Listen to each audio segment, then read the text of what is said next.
Now look, Word in Your Ear comes to you at least once a week in the form of a podcast, a videocast, or a thing so new it has no name. And it's free. All we ask is that you subscribe, like, and wherever possible, leave a comment. And if you feel like getting further involved, you can become a Patreon supporter, which could mean you're inviting us to rifle through your record collection, are inviting you to join us for our very special Friday night quiz, and all of us feeling the sum of human happiness has been increased. Details at patreon.com/wordinyour-ear. And now on with the show. Welcome to this and a book about punk rock by someone who believes it's now more relevant than ever. Someone whose punk heroes include Caravaggio and Little Richard. Someone that I last saw actually 45 years ago, the author of this brick-like tome, Punk, the Last Word, Chris Sullivan. Chris, very nice to see you again. Hi. Hello. Good morning to you. I last saw you, I think Dave's seen you more recently, but I last saw you 45 years ago in the offices of Smash Hits magazine. Was it? Okay. Working, and you were there because there was a magazine launched by one of the Smash Hit staff called Casper de Graaf called New Sounds, New Stars, to which you contributed. Oh, yes, of course. Yes, it's all coming back to me now. Yeah. Yeah, and you were there in reception. I can just remember it because you were wearing a zoot suit and you were wearing a fedora hat. I think you had you might have had the goatee, I think.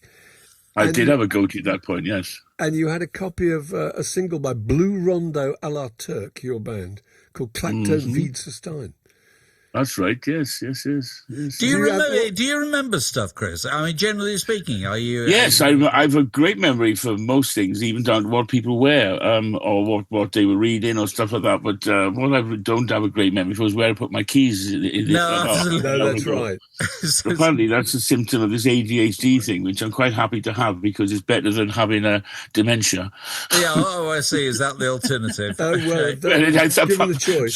So I've been told by a reliable psychiatrist. Yes. Right. Yeah. But I've got a great memory of things like that. Yes, I remember the filming that you did at the Wild Club at our jazz night. I remember I had these glasses on, which I lost that night, if I remember. So there's a case in point of me remembering something. I had these really nice glasses, which I've never been able to find again. So that's the type of stuff I rember. Yes. Right. So this book is a revision of an earlier book. Mm. Yes. What it is, it's the earlier book was mainly photographs, and this isn't. So, and it's basically, this is about, 4 or 5 times as many words, and about another 50 people, 75 people interviewed, and so it's like if the first book was the foundations, this is the tenement block, shall we say? So, right. But it says in the introduction that you were driven to revise it by differing uses of the expression punk because it's a long time ago now. Yeah, it is. Yes. So people use that term in a very different way nowadays. Tell us about that. How's that happening? Well, as I said in the book, as you probably pointed out, is I wasn't going to do it because I don't like repeating myself. But it was kind of on the back of my mind, thinking, the young people today, people need to get up and do something again and do something, rebel against everything, this government, this political situation, Anyway, so it was kind of nagging at me. And then I was at in Portobello Road. I saw this person I know, and his wife come up, was particularly posh, and she was railing about Liz Truss, and she was going, she's a disgusting woman. I'm never going to pay my taxes again. And this woman was, pure home counties, sort of, barber jacket, the whole thing. And the daughter said, "That's very punk rock, Mum." Now, her daughter apparently was about 17, 18, 19, I don't know. And of course, she never heard of the Sex Pistols, never heard of the Clash. And they realized that punk has now become an adjective rather than a type of music. So I decided to look at when that ideology sort of started. So I looked past it. And as I say in the book, the true ideology of it and all the people I knew that began it never stuck to one thing. Basically, it was not about music. I mean, a lot of people, shall we say, let's pick anybody. Let's pick, like Susie and the Banshees, for example. They were at the beginning, and certainly their first album wasn't like a punk album. The second album was completely different, and on and on and on. All the people that are adamant He went on to do Adam and the Ants, of course, Marco's and the original Banshees.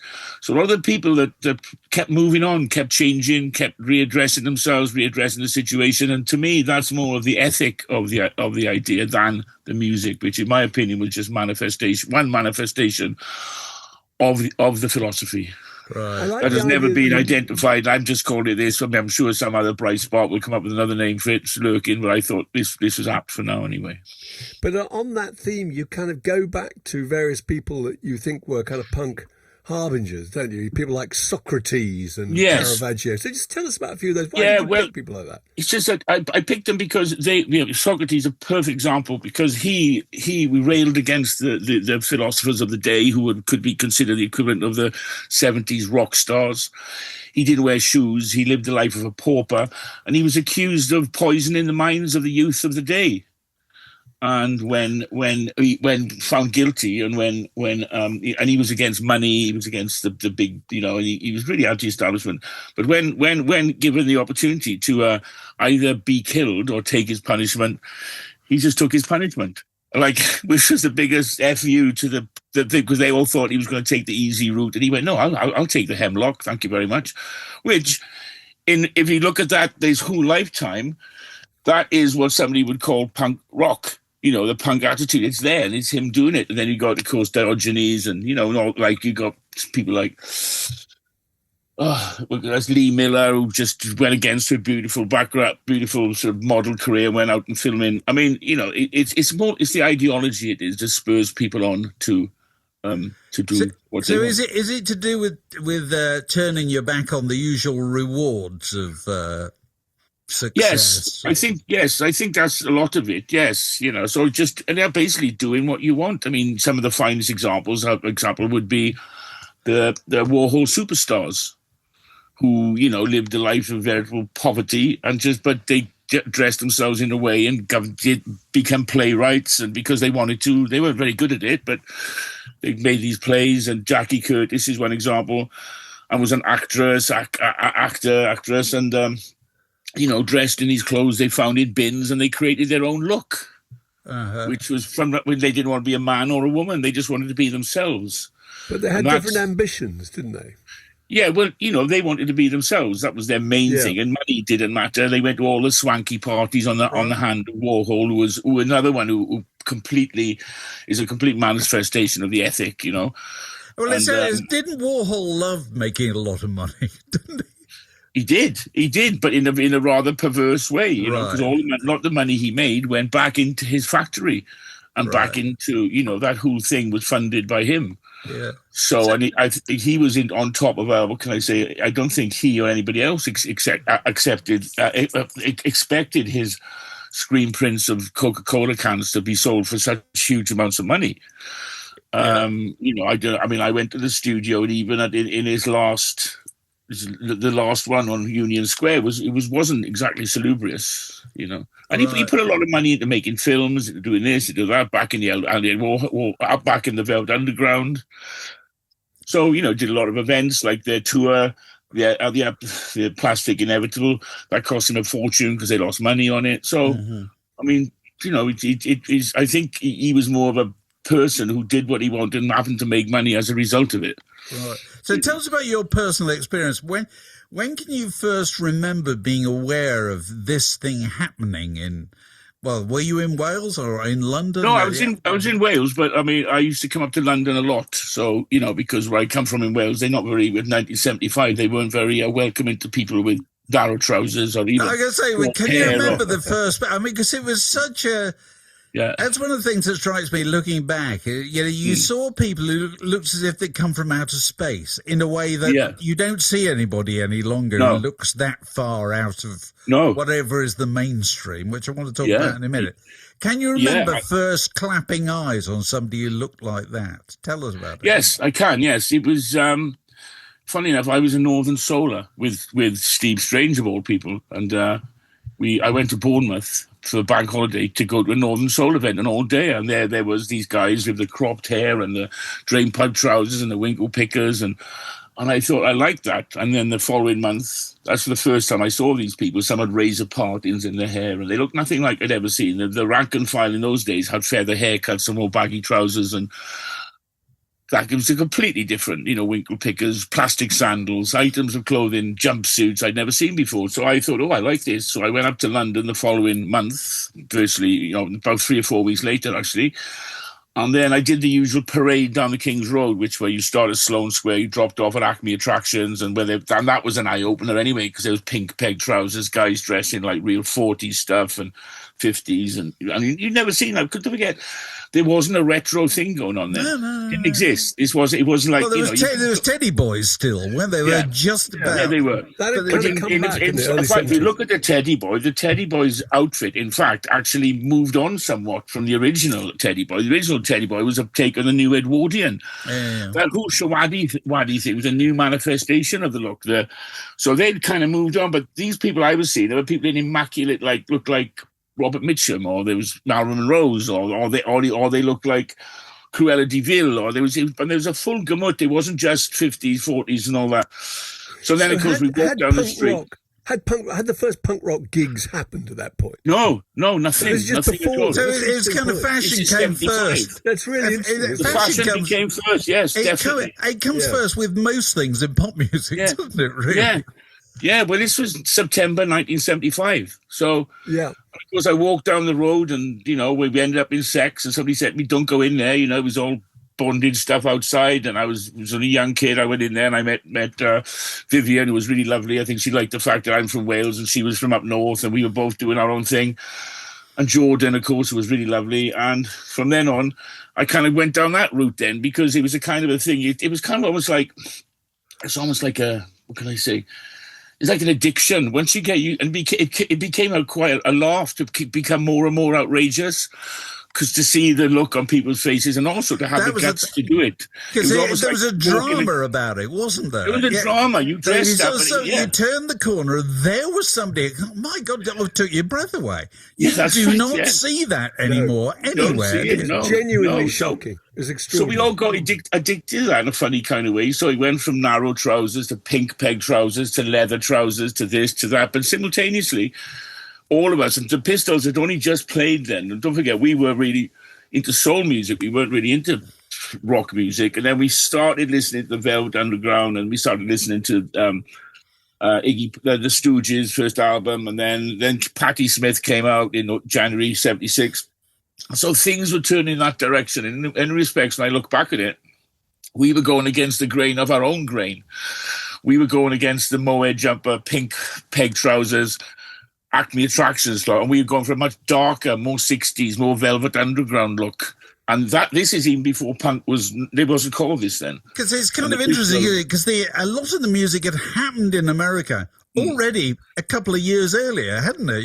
The Modern Lovers and things like that being done. Oh, and the Modern Lovers, that was one of the greatest records of the era, the Roadrunner. But it didn't come out till years later, kind of thing. No, exactly. And also, if you listen to it now, it's basically garage rock. I mean, Roadrunner could have been on the Nuggets album easily. Yeah. But I mean, a lot of that music on that Nuggets album could be called punk rock, but it's not really. But it's kind of something.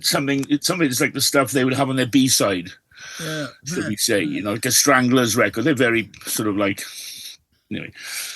Yeah. So that's what happened. What reactions were you getting when you were walking down the street then? Well, we were attacked physically. You were physically attacked? Physically attacked. Yeah. Spat on by kind of people? All sorts. I mean, I got attacked on a bus, a number 19 bus, when I was 16 by some aged rocker who obviously was too fat for his drape coat. I got attacked at service stations. A guy with a starting handle who thought we were Teddy Boys because we moved on. They were punks. I mean, it was every day. I got a glass stuck in the side of my head in a pub in Murphy-Tydville. I mean, every time we went out, we had a great pitched battle one day. Oh no, a few of them. The first one in Newport, we ended up with me in prison, and then that was about 20 guys against about 8 of us, and I just happened to throw a policeman through a plate glass window because I was a judo, and that was a good one. Then another one, the whole of the Newport second rugby team turned up at this club called Baker's Road to beat up the Puffs. And that was like, 20 of them against 20 of us, and including the security.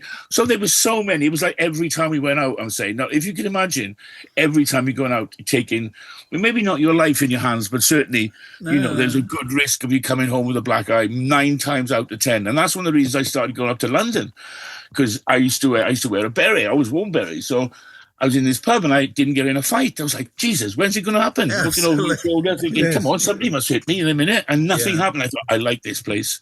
Yeah. So I spent all my money coming back and forth. And every month I was back up, saving all my money. Presumably that kind of aggression made you just strengthened your view to keep doing it. Well, absolutely. Yeah. It's like any aggression, isn't it? That's all the Germans did was strengthen the French Revolution.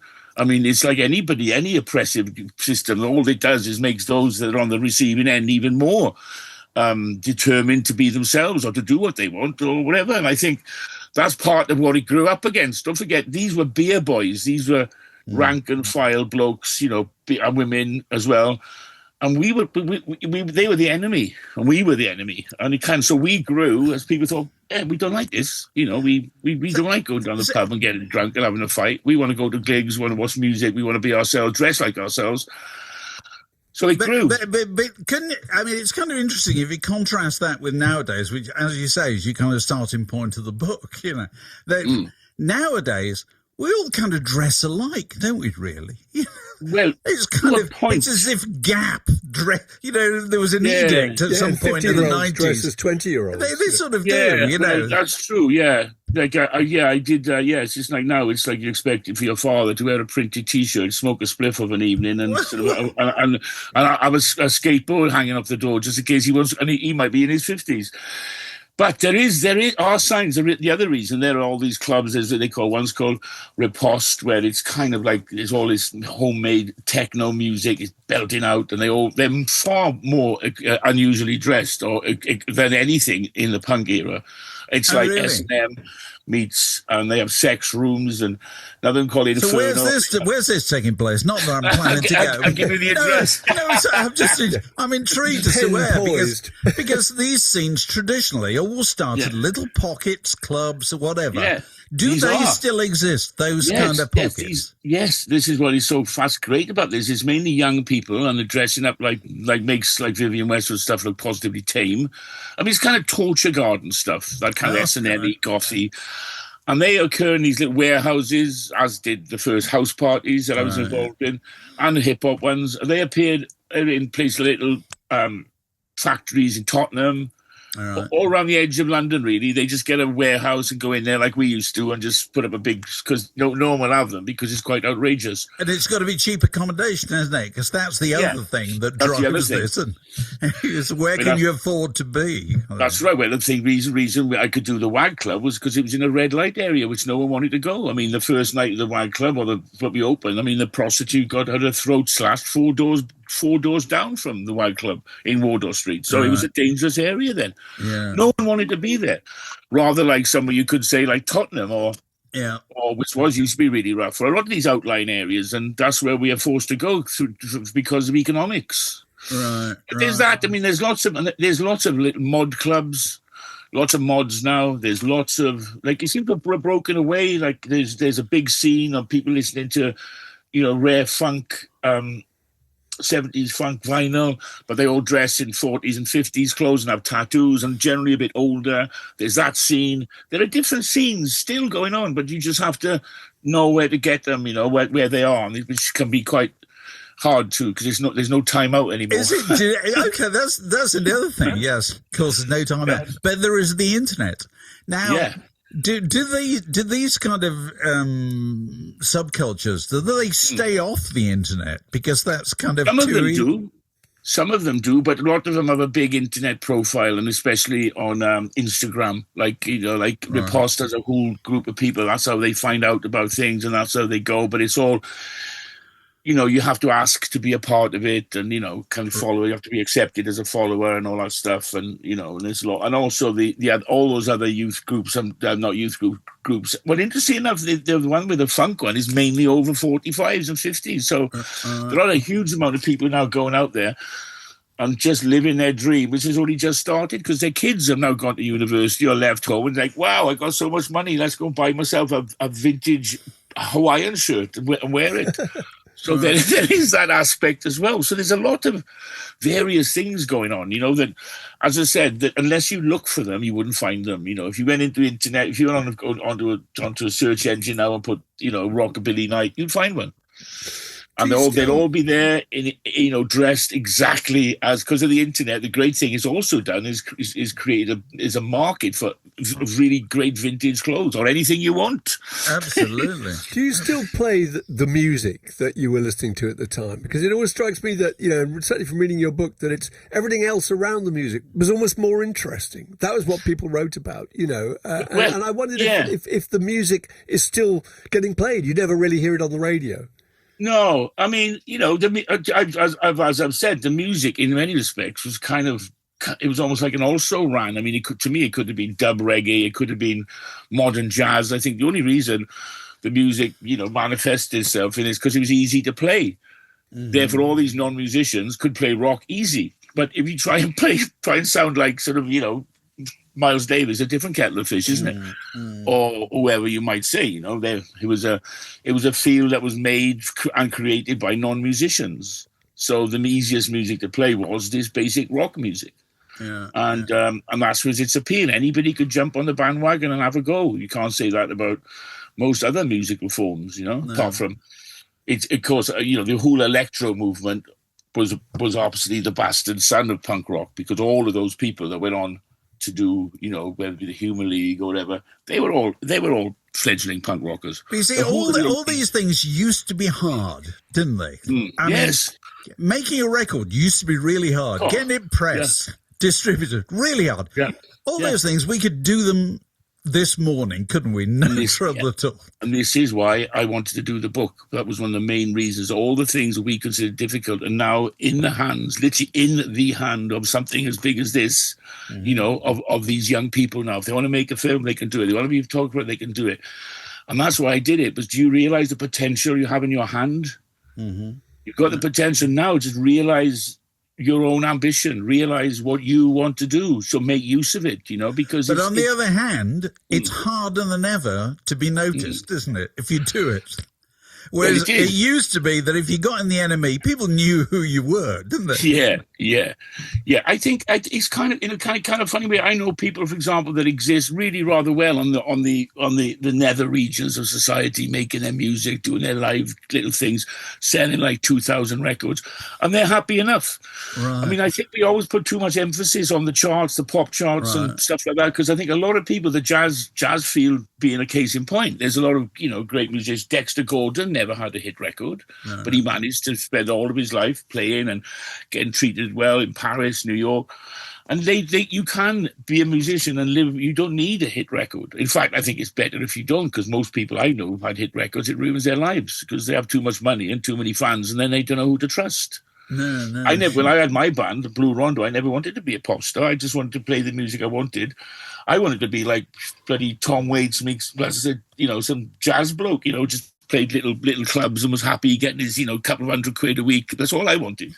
But of course, in England, the things catapult, don't they? In your book, you're writing about everybody who was ever associated with punk. And of course, most of them are still doing it in some way or another. Yes. Has that surprised you? Well, but I did one of these talks with Glenn Matlock the other day, for example, and he's moved on. He's done different music. He doesn't look the same. And as he says, if people want it and it sells, why not?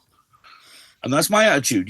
It's become a genre now, just as rock and roll became a genre, like Bill Haley stuff or mod music. It's now one of the classical music. It's one of the accepted genres.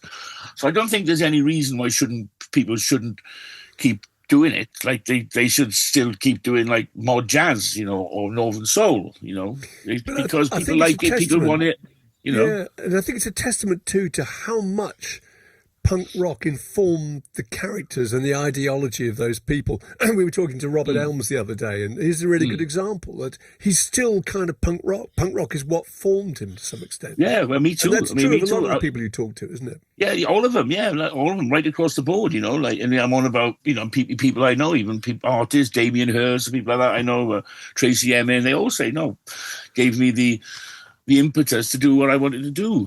And I think it was our liberation, I think, and the fact that, we'd see these blokes that we just saw in the pub, like Sex Pistols, Clash, who were just like normal blokes. Next thing, they'd be on, as you said, the front page of the NME, and it was like, if they can do it, so can I. And that's why I started my band. I'd never been on stage before, and that's why I started the WAG Club. I'd never run a club in Soho before. That's why I became a journalist. I've never been a journalist before, and my life has been dictated by that thing. I'll have a go then, and if I fail, so what? At least I've had a go.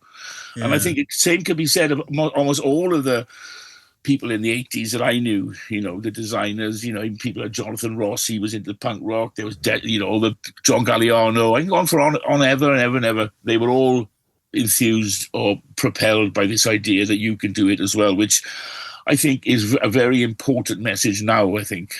Of all the people you talked to, was there anybody who came up with some perspective on punk rock that you hadn't thought of?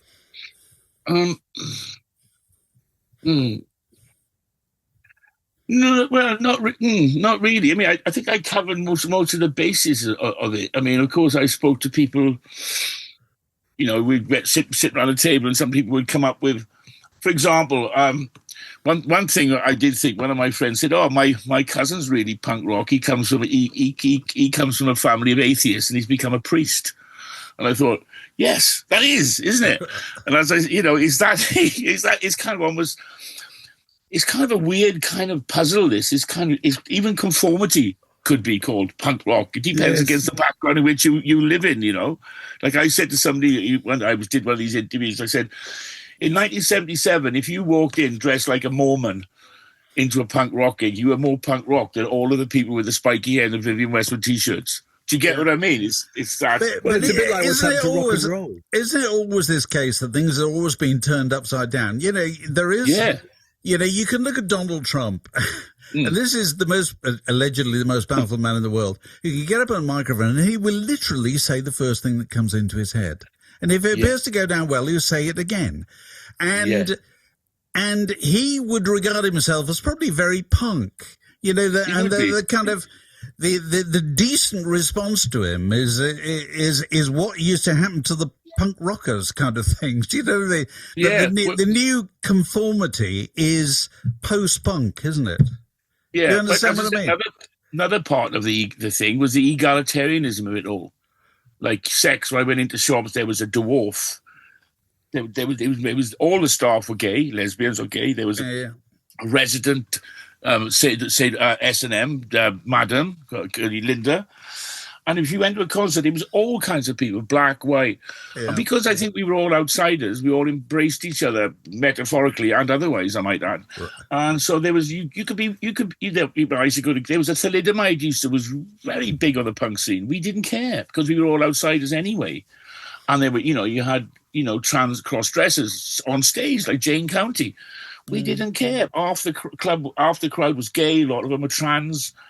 It didn't matter to us. But popular music in those days could contain a certain amount of kind of alternative, outrage, whatever. Yeah. It can't anymore, can it? No. Because people get cancelled or they have to apologise. One thing nobody ever did in punk rock, it seems to me, is ever apologise for anything. I don't remember anybody ever apologising. I think, I am against this. I'm all for freedom of speech, don't get me wrong, but all this cancelling culture I was talking just yesterday about cultural exchange, and how somebody was sacked in a job in America because she had a tequila party where people wore sombreros because she was next to cultural appropriation. It's appropriation. Exactly. Absolutely. And I was saying, has any good ever come from Yes. And anything that is pure, like Aryan society, it's always a mix. The reason why Britain is so good at it, because we absorb ideas and we change them. That's a really good point. If you started Blue Rondo a la Turk tomorrow, you'd probably get an awful lot of grief for wearing zoot suits. I would, yes, absolutely. Where's the Latin member of the group? Yeah, exactly. Well, funny enough, there were 4 of them. So there were 2 Brazilians. There were 5 of them, actually. So there was only 2 that weren't, were the 3 of us. There was 3 who weren't, anyway. Right. Yeah, so that's what I'm saying. It's like we have to merge and suck in other cultures to move on. Otherwise, your own culture will become dry. Like, look at classical music in Germany; it kind of ended around the early 20th century. And no music in Germany actually up until Kraftwerk, really. You have some bands like Can, I suppose, and all that, but I'm more about major, groundbreaking stuff, so we say. So, and then Can was very Germanic in its Kraftwerk was very Germanic in its output. It still held on to that national characteristic, whereas the British, not that we're the best in the world, but one thing they're good at is taking other people, mixing and molding cultures. It's dressing up, isn't it? It's the dressing up box kind of view of culture, isn't it? It's the British way. Well, I think it's about being when you're in school, it all starts there, doesn't it? Like with me, it was if you have the State Press or the Dr. Martens, you were the kiddie, as they said. And it's all the way the British culture, I think, is all based is wrapped up in football, rugby, whatever, boxing, fighting, reading, playing the records, dressing up. It's kind of a curious mixture of in Britain, which doesn't. I think it exists in black culture in America, very much so. I think Hispanic culture, certainly, but it's certainly not in white Anglo-Saxon Protestant culture, in Germany. White Americans, they still dress in bloody Ivy League clothes, for goodness sake. In Ivy League, it's been going on since the 60s. They're still wearing Brooks Brothers. Yeah. Maybe part of the nostalgia for punk is just that idea that we just miss a time when you really could do those extravagant things and didn't get shut down immediately.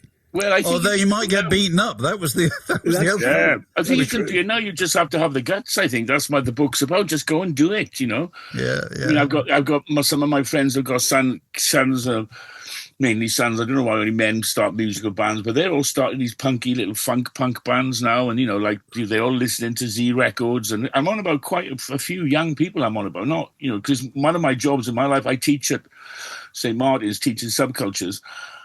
But one of my jobs always has been is to identify these emerging subcultures. Right. That's how I managed to keep the wire going for so long, because I kind of spy them out, because, hang on, if there's a group of people that are listening to a slightly different type of music, dressing in a slightly different way, and have different mannerisms, that's the beginning of a cult. And it's still going on. It's still going on. It's still going on, believe you me. It's still going on. I still do my wild club things and my ones, and basically that's made up of all of these different groups. I pull them all together again, so that's the idea. So valuable work. It is. Yeah. What kind of stuff are you playing? Well, it depends who's in front of me, really. I do. Recently I've been playing. The other day I played. What a mixture! I play everything from Louie through to Get Dancing by Discotheque and the Sexalettes, to recent remixes by Joey Negro. He's changed his name now from that. Anyway, it's right across the board, really. But depends on the people. It's whatever I can get away with. Whatever. That's what it is. I try a record. If it works, I just carry on in that mode. I even played Ballroom Blitz, which went down like a house on fire. Wait, why not? It's a brilliant record. It's a brilliant record. A great record, isn't it? Road Run. I played that the other day. Great record. It's just horses for courses, isn't it? Really. Depends where you are. Well, one thing I would have to mention is one of my endeavors, if you don't mind me mentioning it. I've been doing a lot of these benefits. So I've got one on Sunday anyway, at if I can just advertise this. It's in Jamaica. A lot of my friends were being there, and their parents have been severely hammered by this, and I'm doing a benefit with. On Sunday, this coming Sunday, at Acre 23, which is the old Acklam village in West London, underneath the Westway. Yeah, so I've got Paul Weller, Paul Simonon, Jerry Dammers, Oxman, Festus Coxstone, Black Cat Boppers, a whole host of people DJing and playing. So that'll be a good one. If you want, and that's an exact example about these, like Paul Weller, he's a great example of the punk spirit changing all the time. Paul Simonon with the Clash, always sucking in new influences, reggae, bit of this. And they now DJ, and they play. Paul, for instance, he plays mainly cumbia because he's never stood still. Do you know what I mean? And it's the same with Jerry Dammers. He's changed, Mm-hmm. So they're all indicative of this ideology, I'm trying to say. But anyway, if any of your watchers want to see viewers, viewers, yeah. Okay. Well, it's been great to talk to you, Chris. And I'm sorry if I ended it. Did my hand end the conversation? Or it's been a lot of fun to talk about it, and it's a fantastic book. So yeah, Punk: The Last Word.